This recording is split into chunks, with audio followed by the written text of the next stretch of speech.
What's up, guys? Rob at 3STRONG here. Recently I got a really interesting question about how to develop arm size, and it was from somebody who was saying, hey, I really want to add in some more bicep work because I want to hit the muscle from every single angle. And that really made me think, because it seemed kind of silly that you would hit really a muscle that just flexes the elbow from every single angle, when it really, bicep just does this. So how many different ways can you do it, and can you actually hit the bicep from different angles?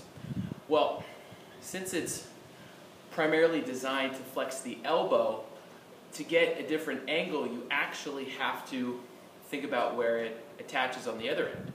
So the bicep attaches down around the forearm to help flex the elbow, but what it also does is it helps to flex the shoulder. So at the far end it attaches up into the shoulder joint, and so it helps you raise your arm up.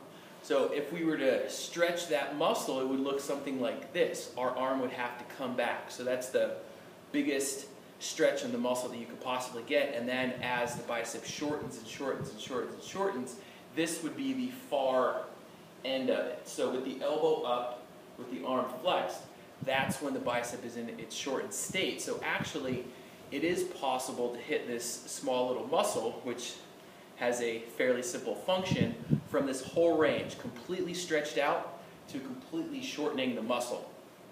And so I developed a 3-exercise series that involves obviously flexing the arms to hit the biceps, but you're going to do those bicep curls at 3 different angles. One of them is going to be in the stretched state doing curls, in the normal middle range where we most commonly do the curls, and then at a higher range which gets it in its most shortened state. So we're getting that full range of motion all the way up. You are going to need dumbbells and a incline bench. I don't have an incline bench in my gym, so we just made that up. But here it is. And I'll show you the end ranges, because this middle range is going to be easiest, but you do these exercises one right after the other in a full series, so you want to be able to use the same amount of weight for each of them. The hardest one is actually when the bicep is in its shortened state. It's fairly weak there. So you're going to be face down on the bench, get your dumbbells, go lighter than what you can normally handle for a standing bicep curl. And now, notice our arms are almost perpendicular to our body.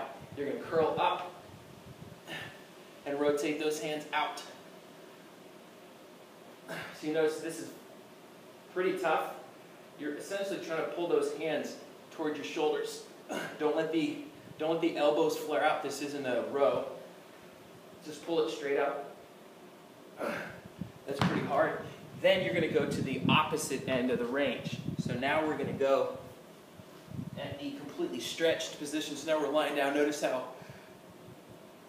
the dumbbells are just pulling my arms down to my sides. Don't go too flat, or else it's going to be too much stress on your shoulders. So find a comfortable range. I'm fairly flexible, so this works for me.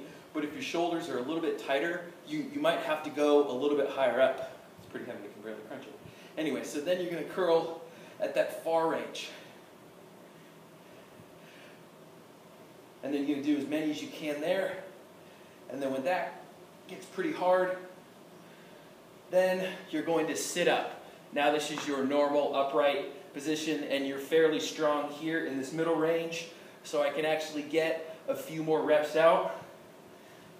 Whew. And that's your series. So go lying. So now the arm is upright, it's in the shortened state.